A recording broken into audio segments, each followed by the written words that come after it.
Hey guys, welcome to our channel, and if you want to download the Inzoi on your PC, then this video is for you. So first you have to open your browser, so that you can search for Inzoi, hit enter, and you can find the Inzoi official page and also the Steam page.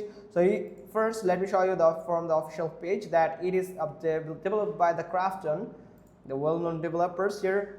Now you have to scroll down, or you can do is simply click on play now button here at the top right corner. So it will redirect you to your Steam account, but if you don't have the Steam account, make sure that you have created one or log into your Steam account.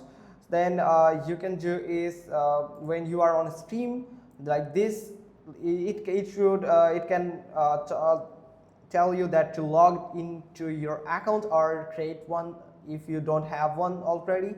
Now from here you can find there is the pricing, so you have to purchase it from the Steam, because Steam is the official client of Inzoi, that this Inzoi game is registered in Steam recently, and the pricing here with the 10% off discount.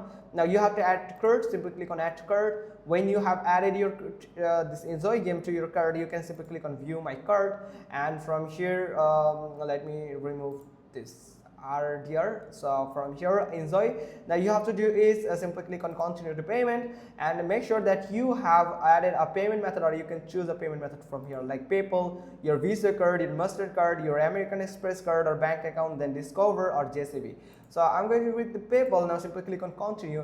Now from here you have to simply click on PayPal, and it will redirect you to the PayPal login page, where you have to log into your PayPal account and give the permission or pay that amount to purchase this game, and you are good to go. And this will be stored in this Steam library, so you can find this on your library or on this application here. So you can search for here and you can find the install button. When you have just purchased the game, you can find the install button there, and you can install the additional file easily on your device without any type of hassle. So that's pretty much all thing. Hope you found this video helpful. If so, then give us a thumbs up. Don't forget to subscribe our channel, and thanks for watching. Till next time.